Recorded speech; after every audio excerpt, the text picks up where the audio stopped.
Thanks for watching. Don't forget to like, comment, share and subscribe to Mufti Tariq Masood, famous scholar. یہ ذرا حیا کے خلاف سوال پوچھا ہے عمر صاحب نے انڈیا سے. آج کل نوجوانوں میں کچھ عادت ہے، آپ کو پتہ ہے کہ وہ اپنی خواہش کو اپنے ہاتھ سے پوری کرتے ہیں. تو یہ پوچھ رہے ہیں کہ اس طرح سے غسل فرض ہوگا اور تنہائی میں گناہ کیا جاتا ہے، کیا یہ گناہ ہے؟ جی بالکل گناہ ہے، اور غسل بھی فرض ہوگا. اور قرآن مجید میں اللہ تعالیٰ کا ارشاد ہے الا علی ازواجہم او ما ملکت ایمانہم فانہم غیر ملومین. اپنی خواہش صرف بیوی کے ذریعے پوری کر سکتے ہو، اس کے علاوہ کوئی راستہ اسلام میں حلال نہیں ہے. تو جتنے بھی طریقے ہیں اپنی خواہش کو پوری کرنے کے سب حرام ہیں. رہا یہ مسئلہ کہ اس سے نجات کیسے پائیں، تو نجات پانے کے لیے سب سے پہلے تو جلدی نکاح ہے. دیر سے نکاح کی یہ آفتیں کہ اس طرف چلے جاتے ہیں. دوسرے اور بہت سارے اس کے طریقے ہیں جن سے اس سے بچا جا سکتا ہے. اپنے آپ کو آپ مصروف رکھیں، فارغ نہ بیٹھیں. فارغ دماغ جو ہے یہ شیطان کا گھر ہوتا ہے. پھر وہ اوقات دیکھیں جن پر خواہشات، یعنی کون سے اوقات ایسے جن میں یہ خواہش کا حملہ ہوتا ہے اور جس سے اس گناہ کی طرف توجہ جاتی ہے. تو ان اوقات میں کوئی مطالعہ کریں. جیسے آپ جب رات کو سونے کے لیے بستر پہ لیٹتے ہیں تو کوئی اچھی کتاب اپنے پاس رکھیں، اس کا اسٹڈی کرتے کرتے آپ سو جائیں. اور فحش فلموں سے اپنے آپ کو بچائیں، فحش لٹریچر سے بچائیں اپنے آپ کو. اور جم جایا کریں. ہم جب انرجی ہم جب خوراک کھاتے ہیں تو اس سے جو انرجی بنتی ہے، وہ انرجی اگر ہماری اچھے کاموں میں یوٹیلائز ہوگی تو برے کاموں سے ہم بچ جائیں گے. تو جم جانے والے، ایکسرسائز کرنے والے لوگ، ان کی انرجی صحیح جگہ یوز ہو رہی ہوتی ہے.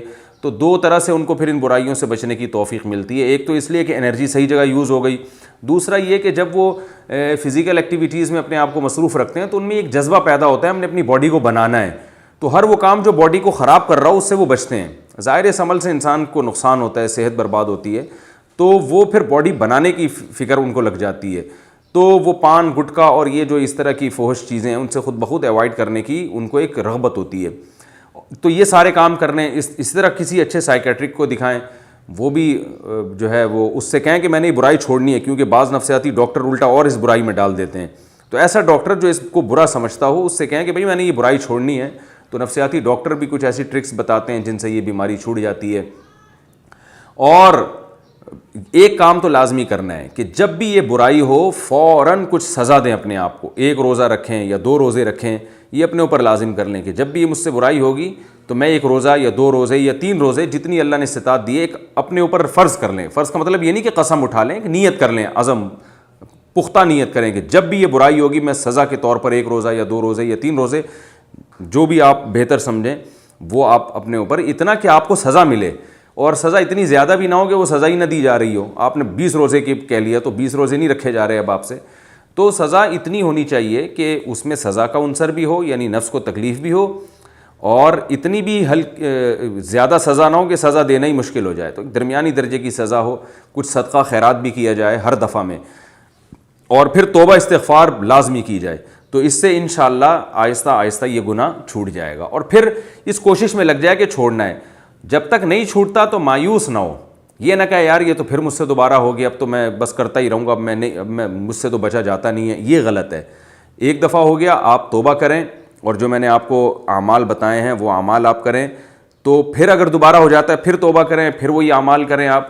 تو ایک دم سے یہ چیزیں نہیں چھوٹتی ہیں، آہستہ آہستہ ہی چھوٹتی ہیں. یہ تو بہت کم لوگ ہوتے ہیں جن میں اللہ نے حوصلہ دیا ہوتا ہے ایک دم سے سب کچھ چھوڑ دیں. لیکن آپ اگر ایک دم سے نہیں چھوڑ سکتے تو اس طریقے پر آپ چلیں گے جو میں آپ کو بتا رہا ہوں، تو آہستہ آہستہ انشاءاللہ یہ بیماری آپ سے چھوٹ جائے گی انشاءاللہ.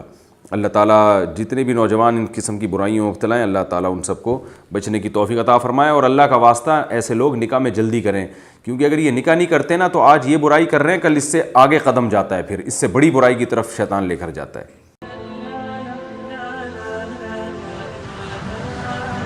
Thanks for watching. Don't forget to like, comment, share and subscribe to Mufti Tariq Masood Speeches channel.